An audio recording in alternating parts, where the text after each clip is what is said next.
De lo que nos vamos a ocupar ahora es sobre los instrumentos de la asociación ilícita, es decir, las leyes y las demás normas que se utilizaron. Si usted me lo permite y no tiene una idea distinta, yo continuaría con mi exposición. Adelante, doctor, continuamos. Muchas gracias.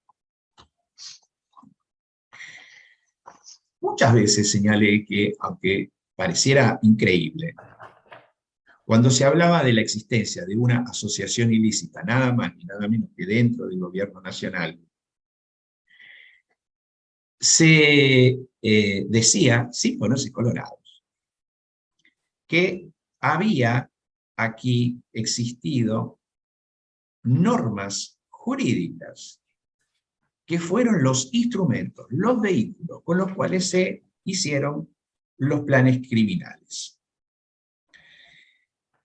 Y la primera de esas acciones delictivas quedó formalizada, como venía ya anticipando, en los presupuestos que el Poder Ejecutivo mandaba al Congreso de la Nación. Vamos a ver cómo lo dice el fiscal, pero básicamente, otra vez, vamos a ver cómo lo dice el fiscal, pero básicamente lo que nos van a mencionar es que entre los años 2003 y 2015, Néstor Kirchner y Cristina Fernández definieron por sí mismos toda la política presupuestaria que votaba el Congreso y que el Congreso tenía una participación marginal. ¿Ustedes creen que exageró? Miren, vamos a escuchar lo que dijeron los fiscales. Quiero recordar que el presupuesto enviado durante todos esos años por el Poder Ejecutivo prácticamente no tuvo modificaciones cuando fue votado.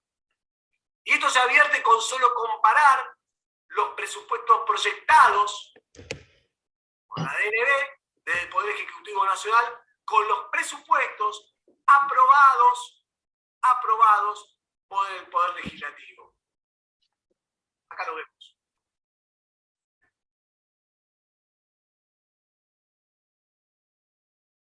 Esto que nosotros estamos exhibiendo,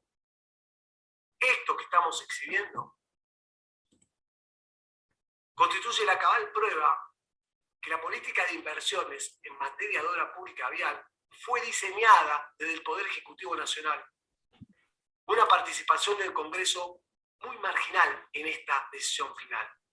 La única excepción a lo firmado ocurrió en el 2011, cuando al no haberse acordado en el Congreso una ley de presupuesto, las cuentas de la Nación se rigieron directamente por la imposición de la expresidenta por el decreto 2053/10 y el decreto de necesidad de urgencia 2054/10, en el que dispuso un flujo de fondos millonarios a favor del organismo.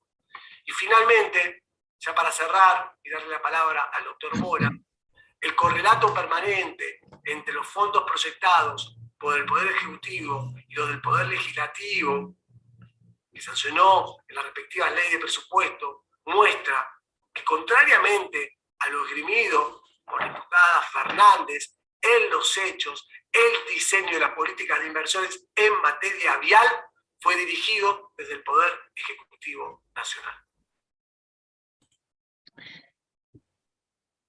Ustedes lo escucharon. Dijo participación marginal del Congreso de la Nación.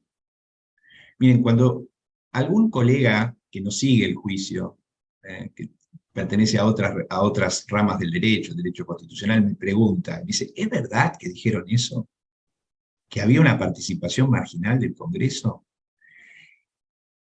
Y digo que sí. Me dice, no puede ser, ¿estás seguro? Me dice, sí, dijeron eso en la acusación. Dijeron que el Congreso no tomaba participación o que la participación era marginal cuando sancionaban leyes. Bueno, vamos entonces a analizar ahora el cargo. Y para analizar el cargo, lo vamos a hacer dividiendo. ¿Cuál es el proceso que se sigue para elaborar justamente el proyecto de ley de presupuesto y después cómo este proyecto de presupuesto se termina debatiendo y sancionando ante el órgano constitucional competente? Vamos al marco normativo, porque desde ahí se empieza, desde lo general a lo particular. El artículo 26 de la Ley de Administración Financiera, 24.156, fija cuándo hay que presentar el presupuesto, 15 de septiembre, antes del 15 de septiembre, como ha ocurrido hace poquito, acompañar un mensaje que contenga una relación de los objetos que se proponen alcanzar, las metodologías, la determinación de cómo se van a autorizar los gastos, documentos que se refieren al artículo 24 y toda una serie de información y elementos de juicio que estimen oportunos. Es decir, el Poder Ejecutivo tiene que pedirle al Congreso que le sancione una ley. Y como se hacía referencia, uno de los elementos legales es los mensajes de remisión. Los mensajes de remisión, que, debo aclarar, porque hay un error en el requerimiento de elevación a juicio, que no los manda el presidente, lo manda el jefe de gabinete, que es el órgano constitucional encargado de llevar a cabo este tipo de procedimientos. Y quiero hacer hincapié y enfatizar en esto último, por lo que vamos a ver más tarde, ¿no? Que es los ministros y demás funcionarios del Poder Ejecutivo se encuentran a disposición de los señores legisladores para responder las consultas y para debatir los temas que se planteen en relación al proyecto que se propone. Es decir, no lo obligan al Congreso, le mandan una información, todos los elementos y además los ministros se encuentran a disposición y el jefe de gabinete se encuentra a disposición para aclarar y dar toda la información que sea necesaria. Nos hicieron creer, bueno, a mí no, y yo entiendo que tampoco al tribunal, que el proceso de elaboración del presupuesto es como algo muy sencillo, es como que el presidente un día se pone en su oficina, no sé si acá o en la Casa Rosada o en Olivos, agarra un cuaderno y escribe, dice, este es el presupuesto, y empieza a hacer notas, y eso es lo que se le manda al Congreso. Es tan grotesco estas cosas, son tan grotescas estas cosas, que tuvimos que otra vez aclararlas en el juicio, para que nadie pueda inventar más este tipo de calumnias y falsedades. Bueno, entonces hicimos todo un desarrollo en el proceso de cómo, explicando cómo se elabora el presupuesto de la ley, el proyecto de la ley de presupuesto, explicaciones que ponen justamente el foco en cuál es el órgano técnico que tiene el papel destacado para hacer esto, que es la Oficina Nacional de Presupuestos del Ministerio de Economía. Tuvimos la suerte de poder traer a este juicio al licenciado Raúl Rigo, que sin lugar a dudas es el mejor especialista que tiene nuestro país en materia de políticas públicas que se refieren a elaboración del presupuesto. Es uno de los pocos funcionarios que de manera transversal cruza todas las administraciones. Empezó en la década del 90, siguió con De la Rúa, pasó al gobierno de Duhalde, siguió en el gobierno de Cristina y Néstor, y siguió al gobierno de Macri. Y hoy es el secretario de Finanzas. ¿Por qué? Porque es uno de los técnicos más calificados que existe. Y por eso lo trajimos al juicio, para que nos explicara lo que nosotros de alguna manera ya sabíamos, pero que tiene que quedar documentado porque acá se trata de probar la inocencia, no la culpabilidad, se trata de probar la inocencia. Y además de Rigo, porque tampoco nos vamos a quedar con una explicación técnica, también trajimos a otras personas que desde una perspectiva distinta pueden justamente ratificar cómo se arma el presupuesto, cómo es el proyecto. Y me refiero a quien fue el secretario de Legal y Técnica durante todo el gobierno, Carlos Zanini, testigo, convocado y que declara bajo juramento de decir verdad, y a uno de los jefes de gabinete, el profesor Juan Manuel Abal Medina, que también nos va a explicar esto. Entonces, vamos por parte, vamos despacio.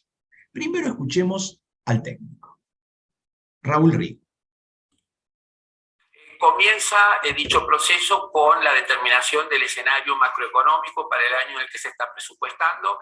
Esa tarea la lleva adelante una secretaría del Ministerio de Economía, que actualmente se llama Secretaría de Política Económica, ha tenido distintos nombres, pero esa es la función. Se determinan en ese momento las variables macroeconómicas más significativas, como el tipo de cambio, la inflación, el comercio exterior, la tasa de interés, y a partir de ese escenario macroeconómico se deriva dentro de la Secretaría de Hacienda, en un área denominada Subsecretaría de Ingresos Públicos, el cálculo de recursos, que es uno de los elementos, digamos, importantes dentro de la ley de presupuesto. A partir de ese cálculo de recursos, en general, de acuerdo a indicaciones impartidas por el secretario de Hacienda, por el ministro de Economía y también por la jefatura de gabinete de ministros, se establecen los lineamientos principales del presupuesto desde el punto de vista cuantitativo. Quiero decir, el resultado sí se va a trabajar con un resultado positivo o deficitario, y luego también se determina a través de la Secretaría de Finanzas, que también depende del Ministerio de Economía, el financiamiento del presupuesto. Una vez entonces que tenemos los recursos, que tenemos el resultado y el financiamiento, queda el espacio del gasto público. El gasto público, también denominado gasto primario, porque no incluye los intereses hasta esa instancia, es, digamos, distribuido por la Oficina Nacional de Presupuestos, de acuerdo a indicaciones recibidas de la Secretaría de Hacienda, como dije, de la Jefatura de Gabinete, entre los distintos ministerios, las jurisdicciones y entidades que, digamos, constituyen la Administración Pública Nacional. Esos límites máximos a gastar, habitualmente denominados en la jerga presupuestaria techos, son comunicados a cada jurisdicción y entidad para que dichas jurisdicciones y entidades, quiero decir, todos los ministerios, los organismos, las distintas agencias públicas, apliquen ese límite entre las distintas partidas de gasto que constituyen el gasto público, quiero decir, los sueldos y salarios, los bienes de consumo, el gasto de inversión y las transferencias. Los organismos que reciben esos techos presupuestarios y lo aplican a las distintas partidas de gasto, luego formulan generalmente pretensiones adicionales a esos límites que en la jerga conocemos como sobretechos. Una vez que ese proceso, temporalmente, ese proceso ocurre entre principios, diría mediados de mayo, junio y julio, más o menos a mediados de julio, las reparticiones devuelven esa información a la Secretaría de Hacienda, los techos y los sobretechos, y esa información es, digamos, consolidada por la Oficina Nacional de Presupuesto para ir conformando, de acuerdo a esos requerimientos y a indicaciones que se reciben fundamentalmente de la Secretaría de Hacienda, del Ministro de Economía y de la Jefatura de Gabinete, conformar los presupuestos definitivos, los anteproyectos que, agregados, conforman la ley de presupuesto, o el proyecto más bien de ley de presupuesto.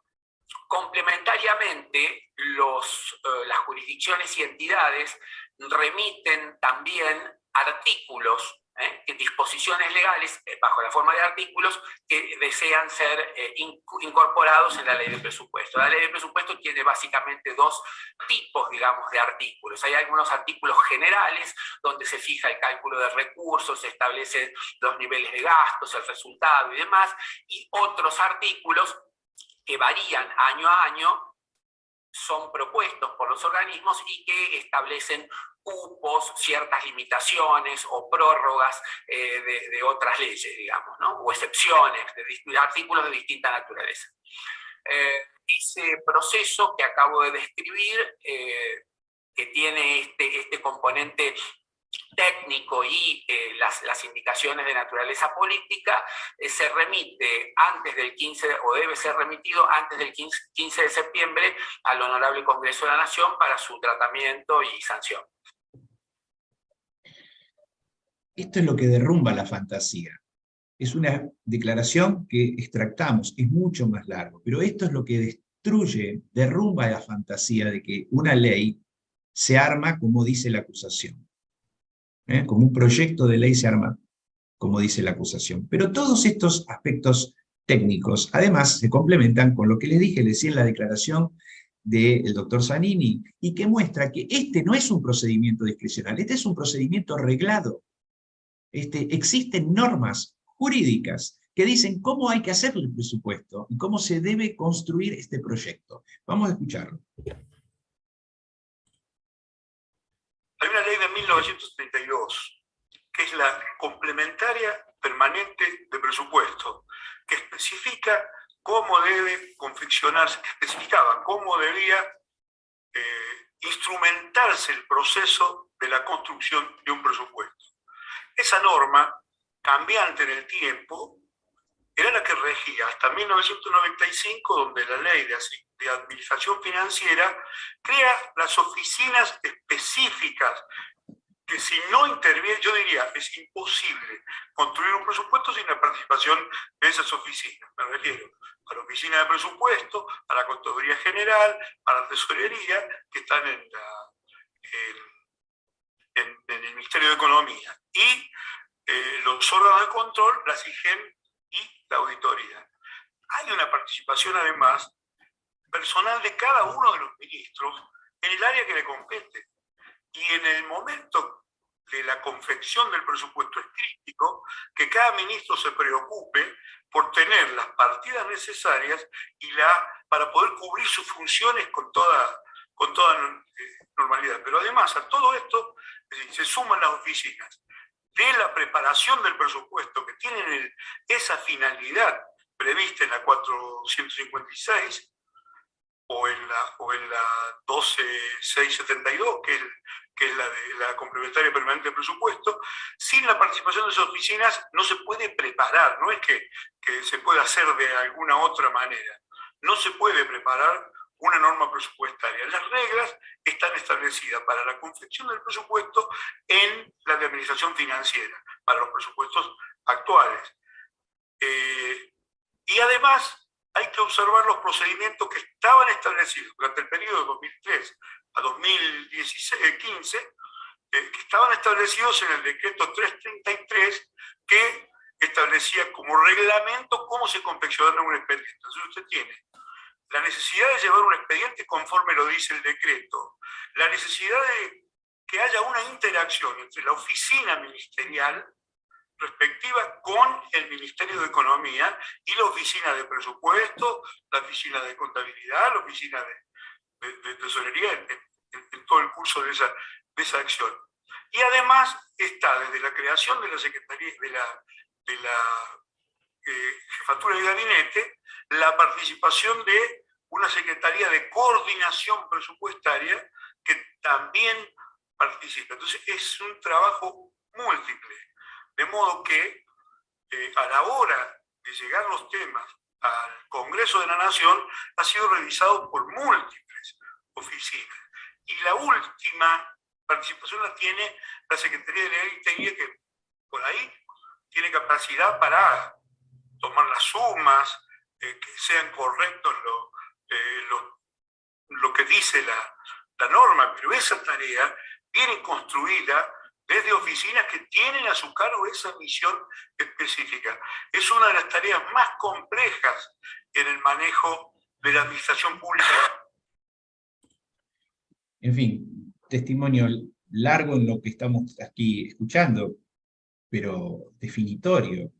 Este no es un proceso arbitrario de la elaboración de la ley de presupuesto, el proyecto de ley de presupuesto. Intervienen todos los órganos, o casi todos los órganos del Poder Ejecutivo con especificaciones técnicas para hacer esto. La Oficina de Presupuesto es una de ellas. Pero además, y en esto quiero hacer énfasis, es que el procedimiento está reglado. Existen normas jurídicas. Si se quisiera hacer un control justamente desde el Poder Judicial, eso es lo que se puede controlar. Si esas competencias fueron observadas, si esas normativas fueron observadas, no cómo se gasta la plata.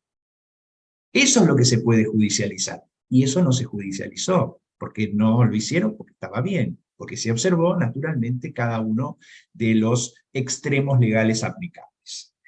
Y ampliamos un poco más, no sería necesario, pero vamos a escuchar al jefe de gabinete, Abel Medina, porque va a introducir al final dos cuestiones sobre las que después vamos a hablar en detalle, que son las disposiciones administrativas. Escuchamos a Abel Medina. Es uno de los actos más complejos de la administración pública. La confección del presupuesto interviene un conjunto de áreas. Es un trámite que, bueno, en primera instancia comienza en la Subsecretaría de Presupuesto, la Secretaría de Hacienda, pero intervienen prácticamente el conjunto de las áreas del propio Ministerio de Economía, las áreas de evaluación presupuestaria de la Jefatura de Gabinete y después el conjunto del resto de las jurisdicciones.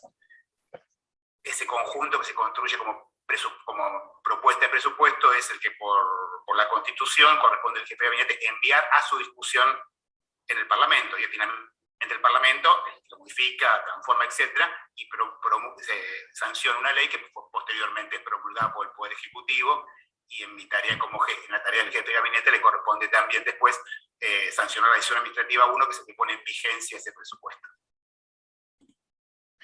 Bueno, frente a todas estas aclaraciones, explicaciones claras, precisas y contundentes, quedaba una pregunta para hacer. Porque si hay un organismo técnico, que es la Oficina Nacional de Presupuesto, bueno, veamos si la Presidencia de la Nación tuvo algún tipo de influencia, es decir, si la Presidencia de la Nación impartió a la Oficina Nacional de Presupuesto algún tipo de orden. Y en el juicio escuchamos a Luis Clemente Rajuán, y se le hizo esta pregunta. No la hice yo, se la hizo directamente el señor presidente Gorini. Fíjense cómo contesta Rajuán acerca de si se le daban o no se le daban directivas de la oficina, desde la Presidencia de la Nación. Le voy a hacer la pregunta yo, licenciado. En la órbita de la Oficina Nacional de Presupuesto donde usted se desempeñó, la pregunta, para satisfacer las inquietudes del señor fiscal, es si había algún tipo de directiva, comunicación con el titular del Poder Ejecutivo Nacional en orden a la conformación del trabajo que ustedes tenían que elaborar. En la órbita de la Oficina Nacional de Presupuesto, no. Bueno. ¿Y alguna indicación que usted recibiera de alguna autoridad superior a usted que le dijeran que emanaba a su vez de una directiva del titular del Poder Ejecutivo Nacional? No.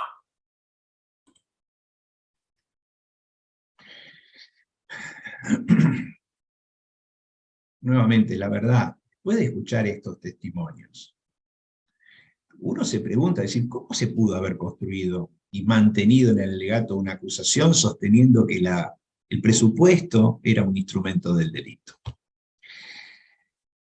A la hora de definir responsabilidades, más allá de que existe, obviamente, la Constitución Nacional a la cual hay que ir nada más y leerla para darse cuenta del disparate que es la acusación, también trabajamos en el juicio, todos trabajamos en el juicio para decir, bueno, a ver, aclaremos, ¿cuál es el rol de la presidencia?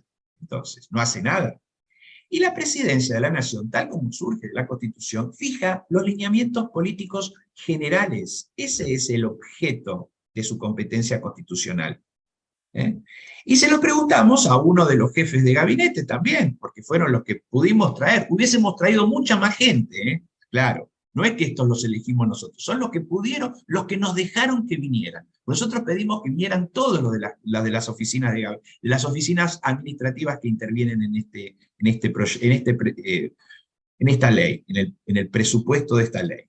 Bueno, escuchamos entonces al que pudo venir, que es Aníbal Fernández.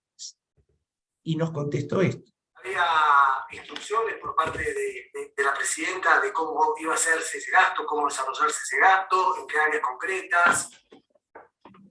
No, es imposible que eso se pueda hacer. Porque estamos hablando en cabeza de un presidente o en cabeza de un jefe de gabinete como me tocó a mí.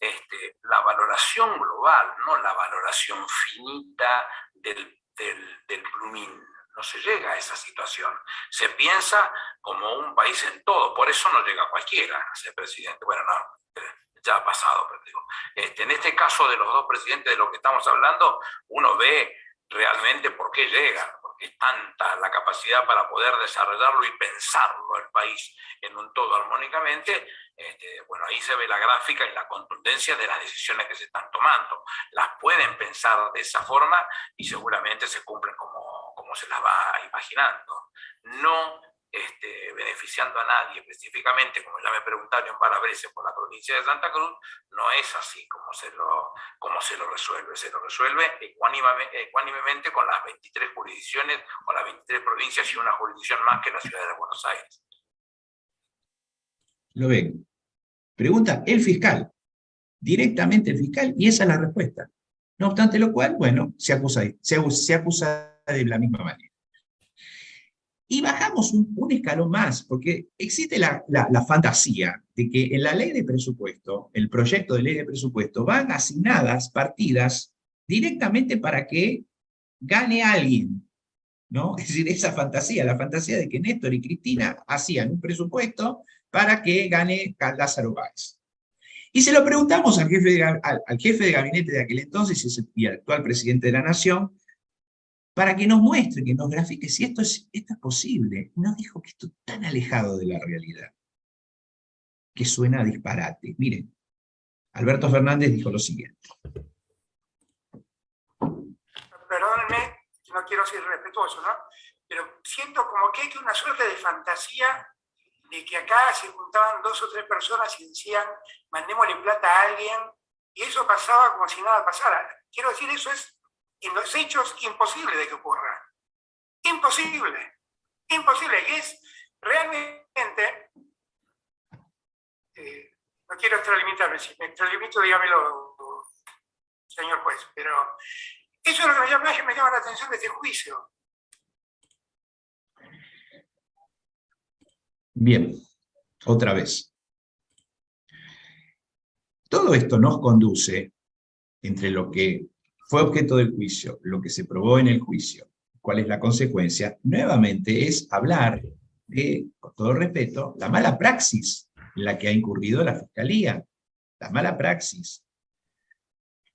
Porque si decían que los presupuestos los había elaborado el presidente y la presidenta, por lo menos tenía que haber solicitado alguna medida de prueba dirigida a demostrar cómo habían incidido en el proyecto de presupuesto, que como vimos lo hacen los órganos técnicos. Pero además, si pensaban demostrarlo, tendrían que haber llamado a los funcionarios que intervinieron en todas estas oficinas competentes. No solicitó, ni fueron convocados como testigos, ni los ministros de Economía, salvo Labaña, que vino por otro tema, en el periodo 2013 y 2015.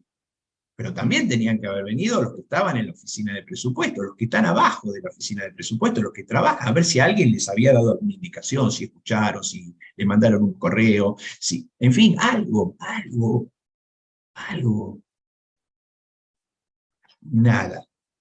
Nada. Solo vinieron Rajuan y Rigo y porque los trajimos nosotros, o porque los trajeron las defensas. Por supuesto que el Sistema Nacional de Inversión Pública impacta en varios organismos, ahí tampoco vino nadie, ni lo solicitaron. Pero también había una cuestión, si querían hacer prueba y después pesarla, y decir que ya no tenían 3 toneladas, ahora tenían 5 toneladas, bueno, por lo menos hubiesen solicitado, los expedientes administrativos que fueron sustanciados con la elaboración de los proyectos de ley de presupuesto. Porque en la administración no es que uno hace órdenes verbales. Todos estos pasos que se describieron con detalle por Rigo, Zanini, Abel Medina, tienen actuaciones administrativas de respaldo. Esos son los expedientes que se sustancian cada año cuando se hace la ley de presupuesto. ¿Querían saber la verdad? ¿Buscaban la verdad? No, nunca los pidieron. Nosotros los pedimos. Y nos dijeron que no. No, eso no. Bien, paso al tema siguiente, que es las leyes de presupuesto, pero ya dentro del Congreso de la Nación, es decir, el órgano competente. Y acá, como venimos explicando, la Fiscalía dijo algo que realmente es una fantasía, que el Congreso tenía facultades marginales. Bueno, muy bien. Miren, la verdad que cuando nuestra defendida habla, y lo hizo en este juicio, es tan contundente, no solamente por la manera como se expresa, sino por los argumentos que indica. Y lo único que hizo aquí es relatarnos lo que dice la Constitución. El Poder Legislativo es el órgano que define cómo se distribuye la inversión pública en el país. Y el proyecto de ley es un proyecto no vinculante. Para eso se manda, para eso se trata. Y entonces, cuando hizo ejercicio de su defensa constitucional, material en el caso, Cristina Fernández de Kirchner nos explicó este tema de la siguiente manera. La tercera prueba o maniobra de la participación de Cristina Fernández de Kirchner como jefa de la asociación ilícita son las leyes de presupuesto. La presidenta mandaba las leyes de presupuesto al Congreso, obviamente, y allí estaban asignadas todos los recursos para vialidad provincial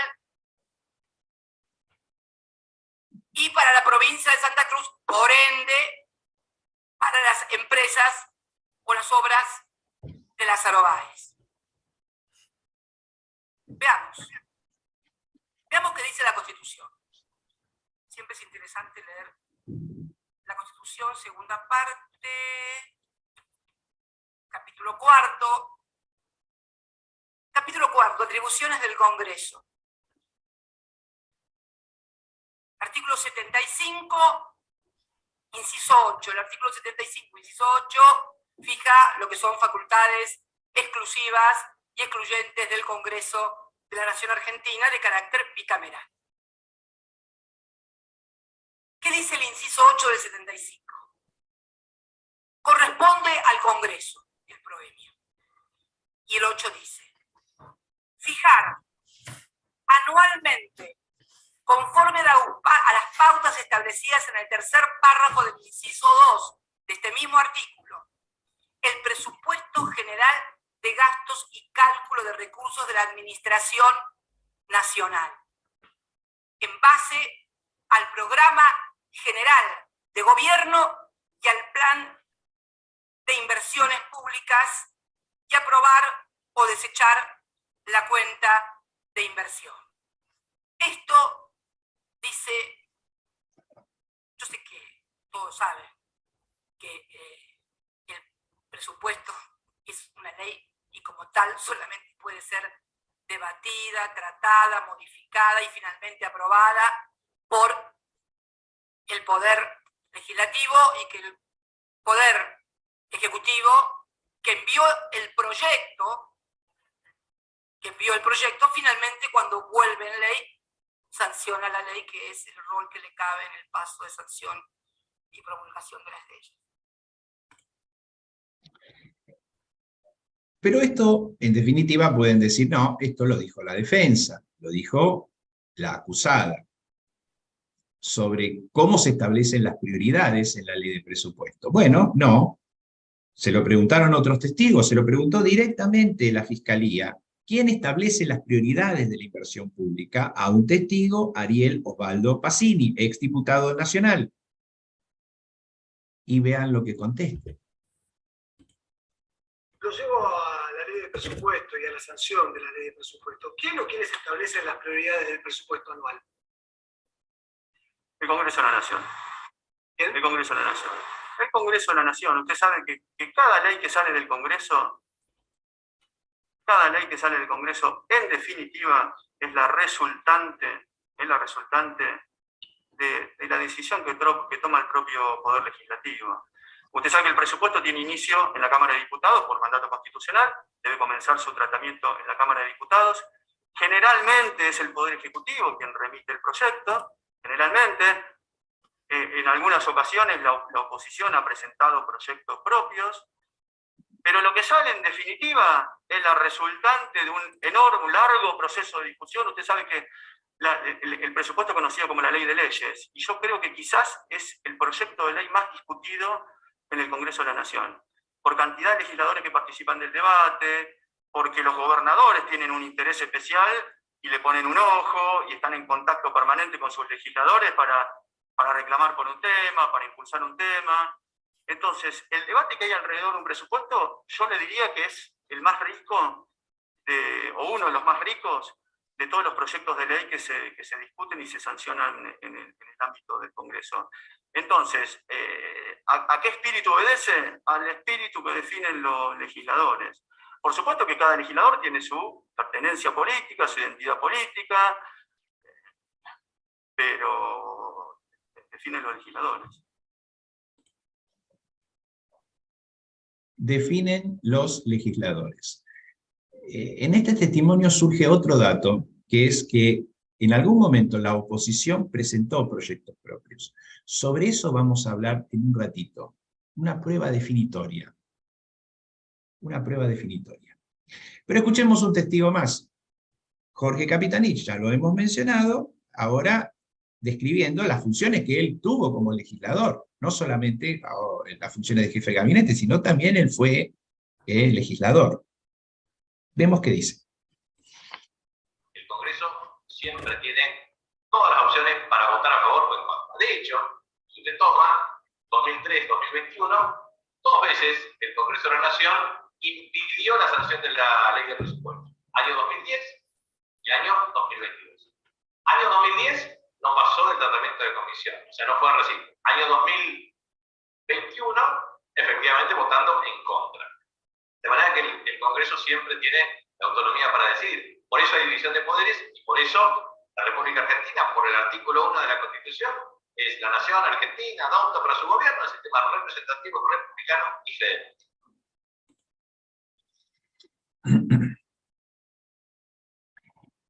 Es decir, miren, la prueba es tan clara que no necesito yo explicarla, y es contundente.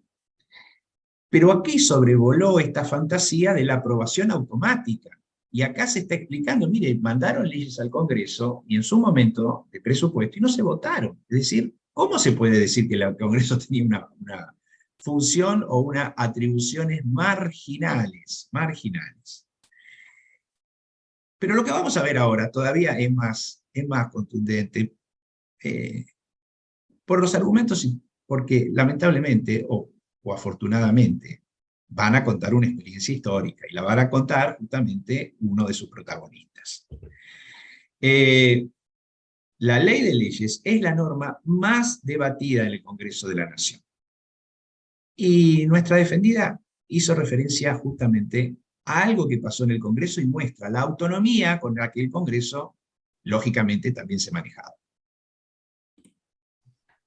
Sin embargo, los fiscales sostienen que ahí estaba pergeñado. O sea, ¿cómo se contesta cuando te dicen que un proyecto de presupuesto, una ley que puede ser debatida, modificada, eliminada, cambiada por el Poder Legislativo, pero además es necesario aclarar en un país donde el Poder Legislativo no me aprobó la resolución 125, yo tengo que aclararle al fiscal que me aprueban los presupuestos que quieren y los que no quieren no los aprueban?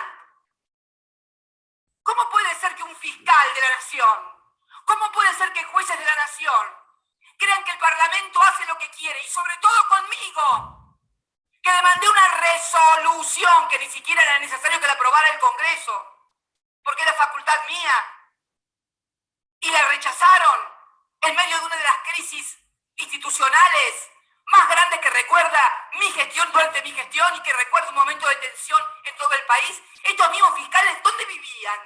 ¿Estaban en un tupper? ¿En un frasco de yogur o de mayonesa? ¿Dónde estaban cuando pasaban estas cosas en el país? Para después decir, muy sueltos de cuerpo, que el presupuesto que se aprueba es porque yo los obligo. Señor fiscal y señores, si yo pudiera obligar, o si cualquier presidente pudiera obligar a legisladores a votar, por favor. Y cuando mi abogado le dice, pero entonces ¿por qué no manda a citar a los legisladores? Si fueron presionados, no fueron presionados, ¿qué pasó? No corresponde que manden a citar. No se cita a ningún legislador ni a nadie. Seguimos escuchando y viendo la prueba sobre el carácter no automático de justamente la sanción de la ley de presupuesto. Ahora, Alberto Fernández. Yo había dicho que contestando en mi condición de profesor de Derecho Penal, que así me presentó usted, doctor, la verdad me llama mucho la atención el sentido de esta causa, porque acá en verdad lo que están discutiendo son decisiones políticas no judiciales, objetivamente.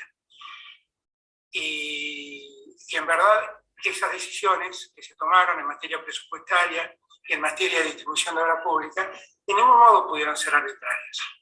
Porque hay que tener muy presente, y me da la impresión que por ahí esto no se tiene muy en cuenta, porque seguramente soy abogado como ustedes, y desde el ejercicio de la profesión no se conoce, cómo funciona la aprobación de un presupuesto.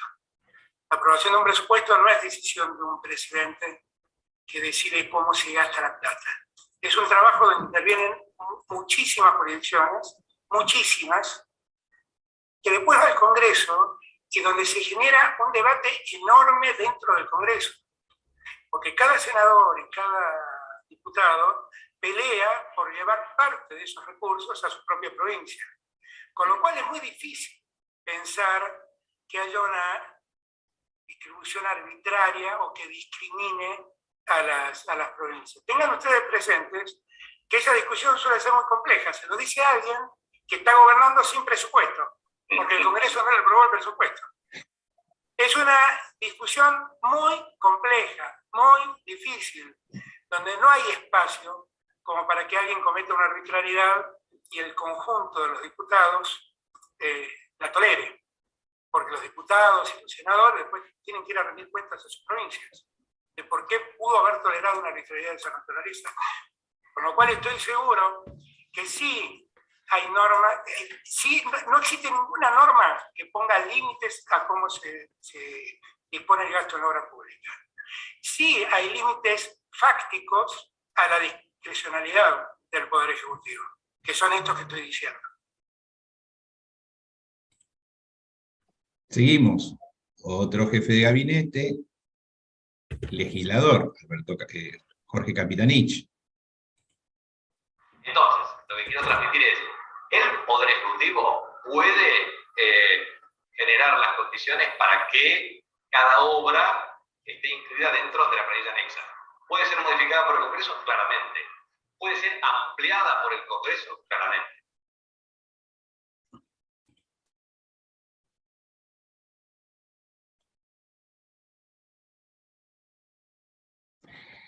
Bien, y último, vamos a ver si podemos seguir. Tendríamos que escuchar a Juan Carlos Pessoa, exdiputado y secretario de Hacienda de la Nación. Vamos a escuchar brevemente, teníamos 2 videos para pasar, pero vamos a pasar solo uno, donde va a dar cuenta de algunas cosas interesantes. Senado, después pasaba al Senado, y también había en el Senado, por parte de los señores senadores, un exhaustivo análisis de las situaciones, de todo el contexto y de unas particularidades del presupuesto. Y era votado. De manera que ese presupuesto que tuvo todo ese proyecto de presupuesto que se transformó en un proyecto de ley, en lo cual esa ley la debía cumplir el Ejecutivo,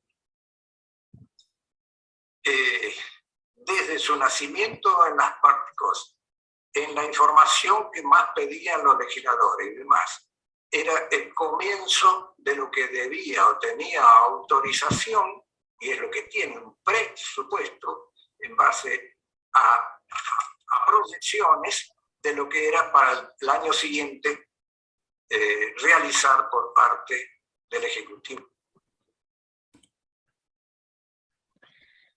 Bien, ustedes podrán decir, o seguramente ya están diciendo, bueno, se defienden con lo que dice Alberto Fernández, o se defienden con lo que dicen funcionarios kirchneristas. No, no, no. Tenemos que saber si acá existió o no existió coacciones o amedrentamientos. Quiero decir que sobre la línea anterior teníamos muchos más testigos que podíamos pasar, pero queremos pasar ahora a esto, para que no nos hagan esta observación. Es decir, había coacciones o amedrentamientos, es decir, llamaba a la presidenta y les decía, ustedes voten, porque si no saben lo que les va a pasar. Esa fantasía, esa es la que construyeron fuera del ámbito judicial. Pero cuando viene al ámbito judicial, entonces hay que preguntarle. Y como hay que preguntar y hay que probar la inocencia, entonces no le podemos preguntar a los a las personas que tuvieron filiación con el partido de gobierno. Entonces le vamos a preguntar a los otros. Y le vamos a preguntar a personas que son justamente quienes han impulsado la mayoría de las denuncias contra Cristina Fernández de Kirchner.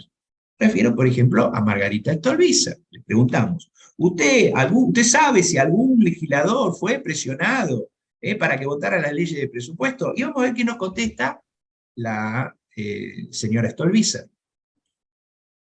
¿Usted recibió presiones por parte del Poder Ejecutivo para aprobar estas leyes de presupuesto? No, nunca. Bien, ¿a usted le consta que otros legisladores nacionales hayan recibido presiones por parte del Poder Ejecutivo para aprobar las leyes de presupuesto? No, para nada. Bien, para nada. Escuchemos a Fernando Sánchez, también diputado, y durante varios periodos, igual que Stolbizer. Stolbizer fue diputada durante el 2003 al 2005, del 2009 al 2017, todo el periodo que estamos investigando.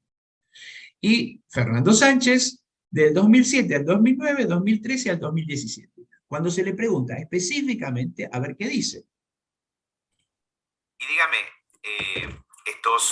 estos legisladores que votaron de manera afirmativa, ¿usted tuvo algún conocimiento, alguna referencia de que hubiesen sido obligados, coaccionados o de alguna otra forma amedrentados para que votaran de manera afirmativa?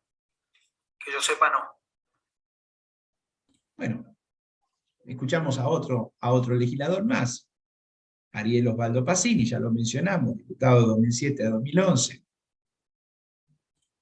¿Qué dice? Pregunta es, precisamente, si usted consideraba que en algún punto o algún tratamiento de ley o algún punto de presupuesto no era correcto, si sentía algún tipo de presión que lo obligara a votar favorablemente y tenía libertad para hacer objeciones.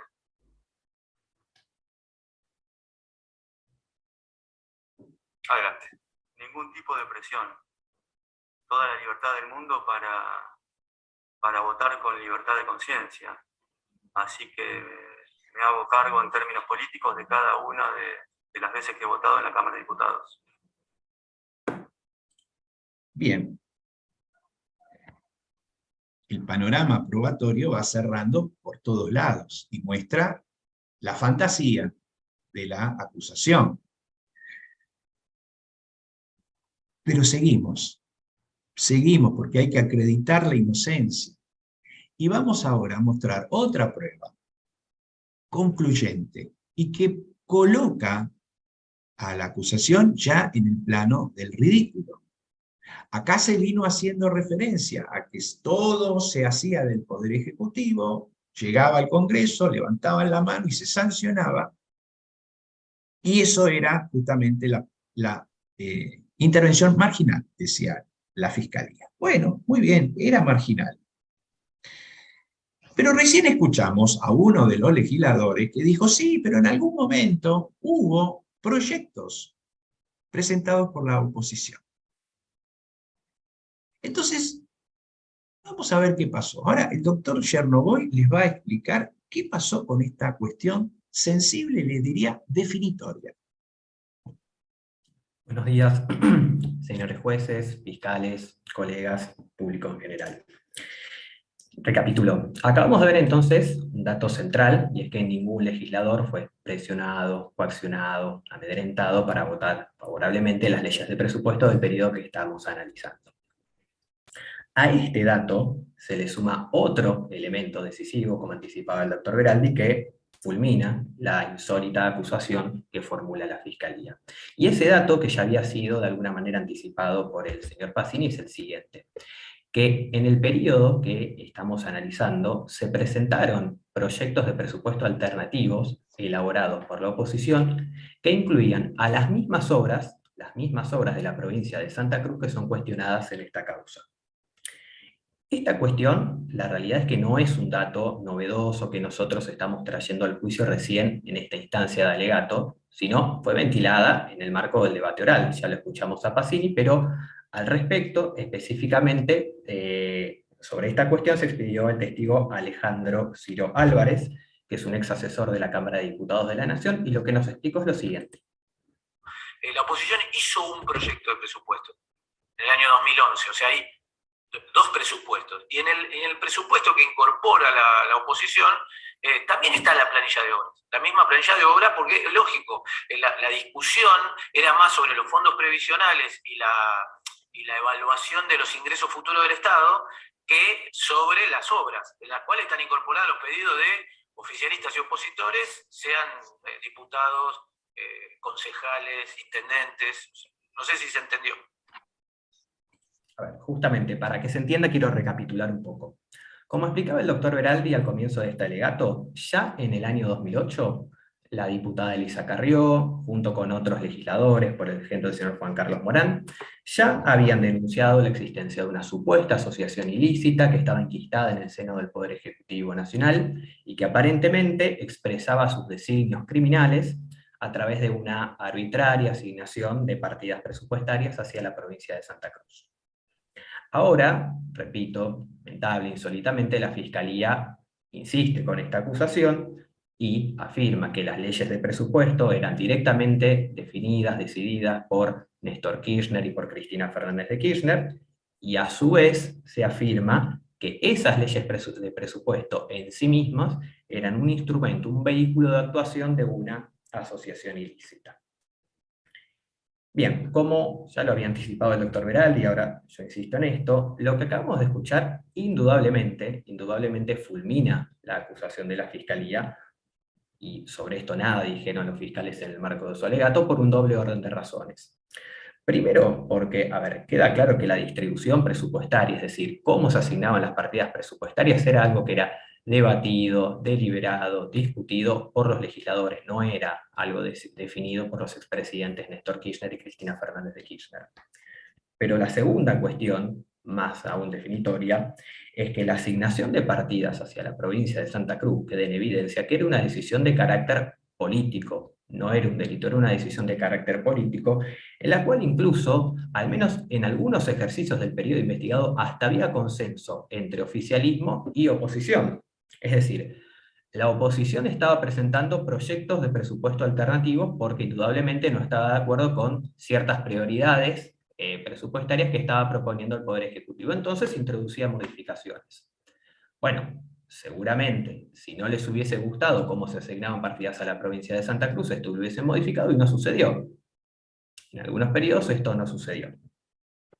Entonces, a partir de este dato central, nosotros no nos quedamos de brazos cruzados y nos propusimos investigar un poco más esta cuestión que había dicho el señor Ciro Álvarez, Alejandro Ciro Álvarez. No porque tuviésemos elementos para sospechar que había mentido en la audiencia, ni mucho menos, pero bueno, quizás había cometido algún yerro al momento de expedirse y aparte era necesario profundizar esta cuestión. Entonces corroboramos, ahora vamos a ver que lo que dijo es cierto, y que hay más datos centrales que nosotros debemos exponer en el marco de este alegato. Yendo de lo general a lo particular, lo primero que hicimos fue constatar si efectivamente la oposición, en el periodo, en el lapso en el cual nos posicionaban los testigos, efectivamente había presentado algún proyecto de presupuesto alternativo, ¿no? Esto era básico y efectivamente lo pudimos corroborar. Es una corroboración bastante sencilla. Uno va al diario de sesiones del Congreso de la Nación, se posiciona al momento de los hechos, acá estamos en noviembre de 2010, esto es de acceso público, está publicado en internet.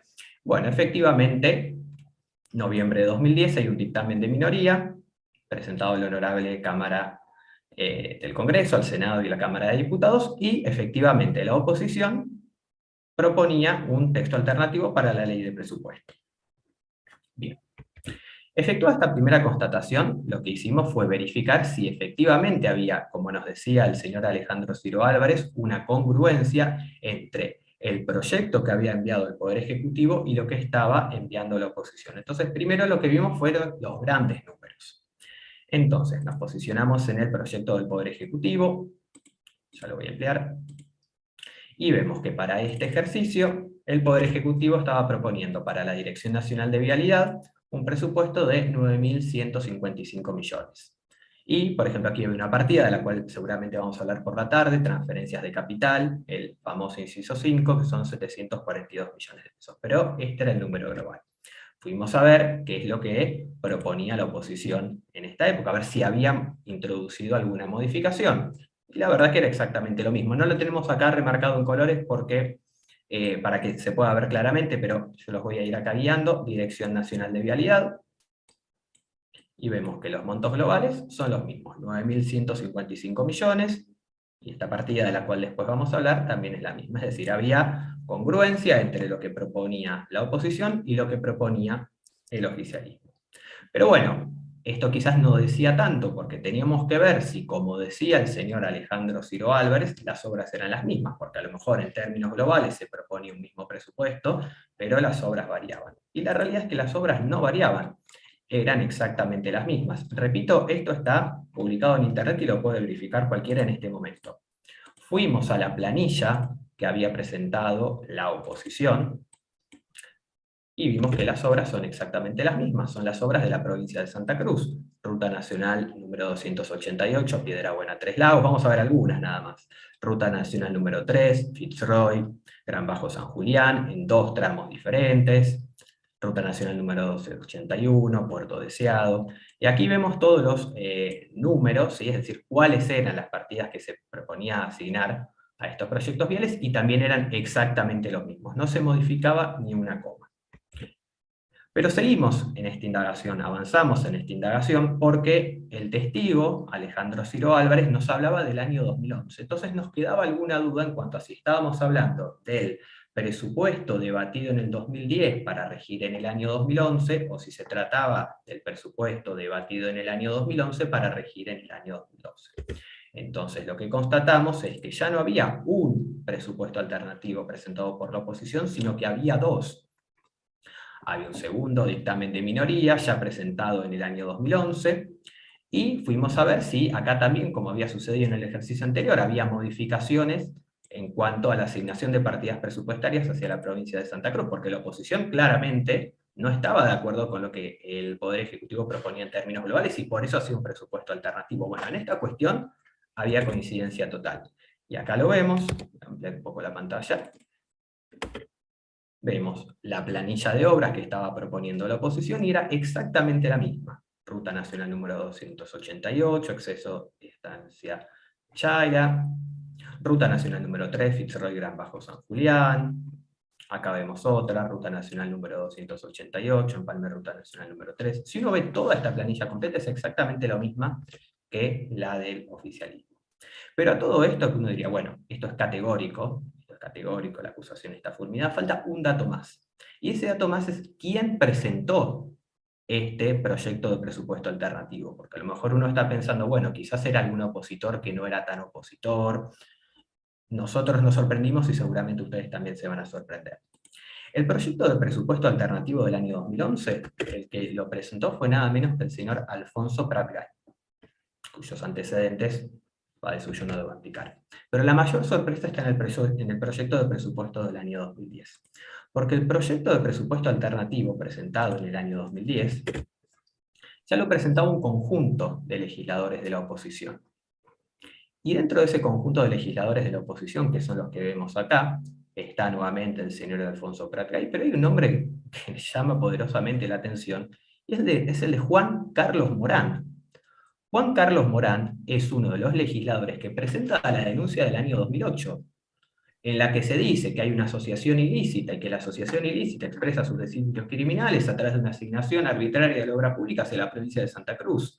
Y vino acá al juicio como testigo de las partes acusadoras, y como pudo, desmintiéndose, pero trató de defender esta acusación. Y resulta que presenta un proyecto de presupuesto alternativo y hace exactamente lo mismo que el oficialismo. Son exactamente las mismas obras que a criterio del señor Morán tenían que ser financiadas. Y una última cuestión es que si uno va a los proyectos de presupuesto presentados por el oficialismo y votados posteriormente por el Congreso de la Nación, que aquí nos quieren hacer creer que había aprobaciones automáticas, o coacciones, o amedrentamientos, también encuentran nombres que llaman poderosamente la atención, porque no eran solamente votados por los kirchneristas.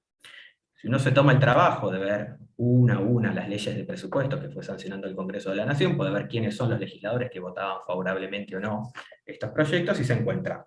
Voy a dar una nómina breve, porque bueno, tampoco tenemos tanto tiempo, pero por ejemplo, Graciela Camaño votó favorablemente leyes de presupuesto, Federico Pinedo, Cristian Ritondo, Francisco de Narváez, Pablo Tonelli, Luis Barrio Nuevo, Gerardo Morales, y por supuesto, alguien que en esa época no era opositor, era del oficialismo, pero hoy es uno de los principales exponentes de la oposición, que es el señor Miguel Ángel Pichetto, que obviamente iba al Congreso de la Nación y desde ya defendía cada uno de estos presupuestos que aquí nos quieren hacer creer que son un instrumento delictivo. Vuelvo a ceder la palabra al doctor Veraldi para que continúe con el alegato. Gracias, doctor. Ustedes lo vieron, y lo explicó con gran claridad mi colega. Se habla de presupuestos que incluyen obras de manera fraudulenta, que se asignan partidas a la provincia de Santa Cruz de manera fraudulenta, y nos enteramos que la oposición, al menos en 2 periodos, presenta proyectos de presupuesto y tienen las mismas obras y las mismas partidas. ¿Cómo se sale del ridículo? Ahora, díganme, ¿cómo se sale del ridículo?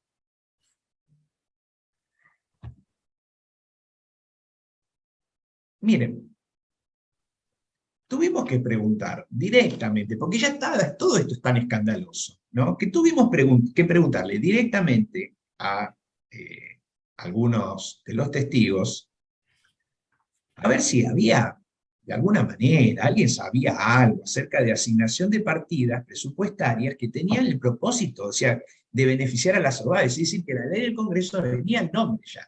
Fíjense el disparate, que venía el nombre de Lázaro Báez, ¿no? Y se lo preguntamos, no porque, en definitiva, quisiéramos nosotros molestar a nadie, sino porque es la base insólita de esta acusación. Y fíjense lo que hizo la Fiscalía cuando nosotros preguntamos esto.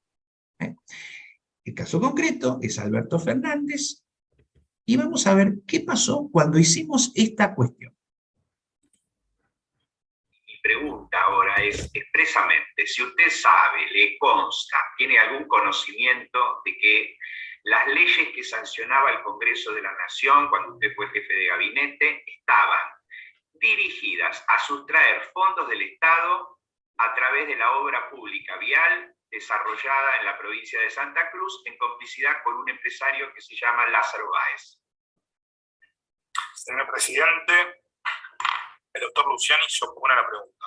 A ver, todavía no responde, doctor Fernández. Escuchamos la oposición del Ministerio Público Fiscal. Doctor Luciani. Señor presidente, ¿qué tal? Muy buenos días a todas las partes. Me pongo con esa pregunta indicativa, señor presidente. No es una pregunta, es una pregunta abierta, es una pregunta que directamente está direccionada a buscar una respuesta, por lo cual me voy a poner a este tipo de preguntas, esta, y si en lo sucesivo llegase a haber alguna pregunta en este sentido, también me voy a poner, señor presidente. Entiendo, si me da la palabra, señor presidente, que sí, adelante, doctor.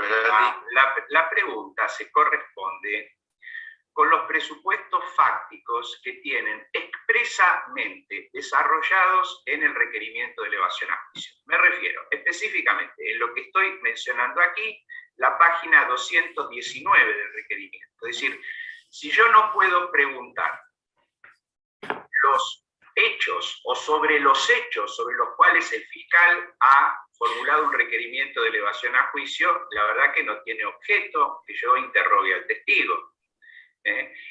Más allá de lo que nos parezca esta acusación, que será objeto de nuestro alegato, lo cierto es que esto es lo que dice el requerimiento de elevación a juicio. Entonces yo quiero saber si el testigo sabe o no sabe algo que pueda aclararnos esta acusación que se está haciendo. Y la acusación específicamente es esa. La acusación específicamente en la página 219, si quieren yo lo puedo leer, habla de que se daban leyes o que se sancionaban leyes para que el señor Lázaro Báez se enriqueciera. Esto es lo que dice el requerimiento, aunque nos parezca insólito, esto es lo que dice el requerimiento de elevación. Entonces yo quiero saber si el testigo, que fue jefe de gabinete, tiene algo para decirnos con relación a esta cuestión. Gracias, señor presidente. Doctor. Señor presidente, el doctor Rusconi solicita hacer uso de la palabra. Sí, pero no vamos a entrar a confrontar esto, ya está efectuada la pregunta, se escuchó la oposición. Y ahora nuevamente el doctor Luciani solicita hacer uso de la palabra. Pero ya se escucharon las dos posturas. Escucho la inquietud de la defensa, doctor Fernández, puede responder. No, definitivamente no me consta que algo sea lo que... Más allá de la respuesta categórica y el valor que tiene esto, es decir, lo que ilustra esta incidencia procesal es quién busca la verdad, quién buscó la verdad en este juicio. Si la buscó la Fiscalía o la buscamos nosotros. Y por eso cuando hicimos la pregunta, el tribunal la autorizó. ¿Por qué la autorizó? Porque era pertinente. No una cuestión si es indicativa, no, sino porque esa es la acusación. La acusación es esa. Y lo que queremos es justamente que se pruebe la verdad, que no le mientan a la gente como le mienten. Entonces, en el juicio pasa lo que tiene que pasar. Se hace la pregunta, se muestra quién tiene la actitud en favor de la verdad y quién no la tiene, y en qué justamente toda esta incidencia deriva. En una respuesta que descarta el cargo, que descarta la acusación. Una vez más, y también con el debido respeto, tenemos que hacer referencia en este aspecto a la mala praxis, en la que la Fiscalía incurrió. Hubo otros testigos, quiero decir, que contestaron exactamente lo mismo, Aníbal Fernández, Jorge Capitanich, en cuanto a que no había partidas que dijeran esta partida es para tal persona. Pero ya es sobreabundante, porque es algo que ya ni se puede controvertir. Pero lo que sí quiero que quede claro, lo que queremos que quede claro, es que la Fiscalía nunca buscó la verdad. Nunca buscó la verdad. Porque no solicitó ninguna medida de prueba dirigida a demostrar que hubiese habido algún tipo de presión, coacción, amedrentamiento desde la Presidencia de la Nación. Porque si no, ¿de dónde sale que la intervención era marginal? ¿Que eran tontos los legisladores? ¿Por qué iban a levantar la mano? Tampoco, otra vez volvemos a las cuestiones periciales, es decir, si dicen que el Congreso sancionaba la ley de presupuesto, bueno, ¿esto cómo impacta? Es decir, las partidas, en definitiva, tuvieron una distribución arbitraria, no tuvieron tuvieron distribuciones arbitrarias, se hacía con precisión, no se hacía con precisión. ¿Se peritó esto? No. ¿Nosotros lo pedimos? Sí. ¿A nosotros dijeron? No. ¿La Fiscalía solicitó alguna medida de prueba dirigida a verificar? Porque una cosa es la partida, y después hay que ver cómo se devenga la partida, porque en el medio hay muchos pasos administrativos. Usted puede decir, sí, el Congreso dio una partida para tal obra, pero después hay que ver si esa partida se devenga o no se devenga. Es decir, una trazabilidad, algo elemental, elemental. ¿Pidieron la prueba? No pidieron nada. ¿Por qué? Porque alcanza con decirlo y que lo repitan los medios de comunicación, con eso alcanza. Pero no alcanza en un juicio justo. Miren, empecé diciendo que no había originalidad en la acusación, porque la acusación, de alguna manera, en el 2016, en el 2022, repetía lo del 2016 y lo del 2008. Pero las repeticiones son todavía anteriores. Existen antecedentes más remotos en donde se hicieron acusaciones de esta calaña, de esta fantasía, para que consumieran ciertos sectores de nuestro país. Y tengo, sin ninguna pretensión política, que retrotraerme al año 1956. A un proceso que se le siguió al general Juan Domingo Perón y que se caratula justamente Juan Domingo Perón y otros sobre traición, delito imputado a Cristina, y asociación ilícita, que es lo que estamos viendo acá. Ustedes van a decir, una exageración, otra vez, una exageración del abogado. No, miren, no exagero nada. En este proceso, jueces, está bien, en una época de facto, una época ciega de la Argentina, pero jueces al fin, hicieron una imputación igual.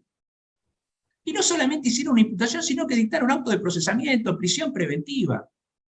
Y vamos a detenernos en un párrafo, porque parece que estuviésemos escuchando a la Fiscalía de hoy. Miren lo que dice, lo voy a leer.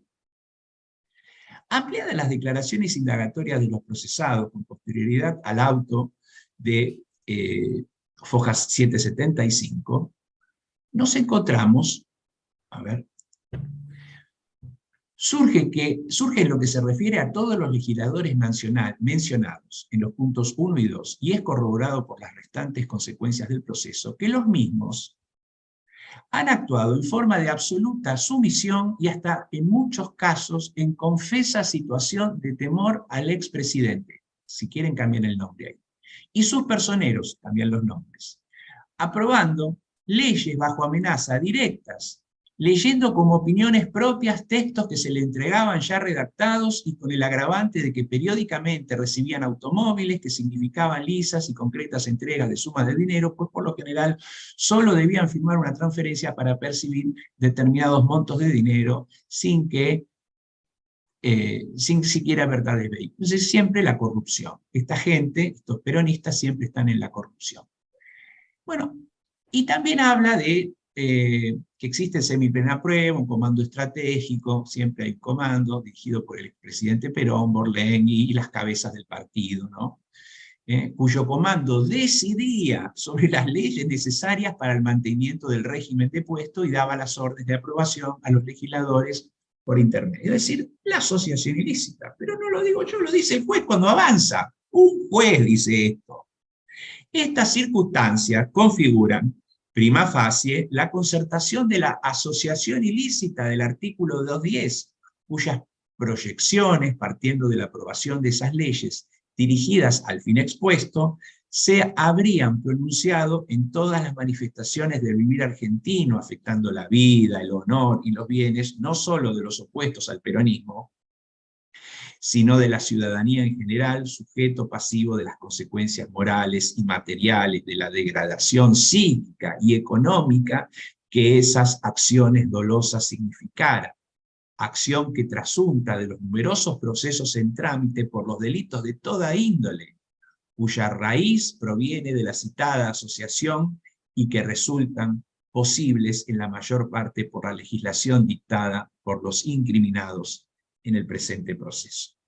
En la parte dispositiva, naturalmente, se concluye, ¿no?, que hay que dictarle la prisión preventiva, meterlos presos a distintas personas. Citamos algunas: Oscar Videgain, Héctor J. Cámpora, hay muchas, y la selección es muy arbitraria, pero por ejemplo Pablo Arramela, un constitucionalista, al cual también lo hacen responsable de la asociación ilícita, y naturalmente no podían dejar afuera a Perón, a quien decretaban el procesamiento y su detención por los delitos de traición a la patria y asociación ilícita. Estas épocas fueron vergonzosas y no pueden volverse a repetir, cualquiera sea el eslogan que se haga, se diga justicia o corrupción, llámenlo como quieran. Estas son las atrocidades que se presentan cuando los jueces permiten ser utilizados por finalidades subalternas. Y eso es lo que no puede pasar nunca más. Este es el nunca más. Esto no puede pasar nunca más en la Argentina. Y es lo que yo espero, lo que nosotros esperamos, y lo que millones de argentinos esperan que pase en este juicio. Que se defina conforme a la ley. Que se defina conforme a la ley.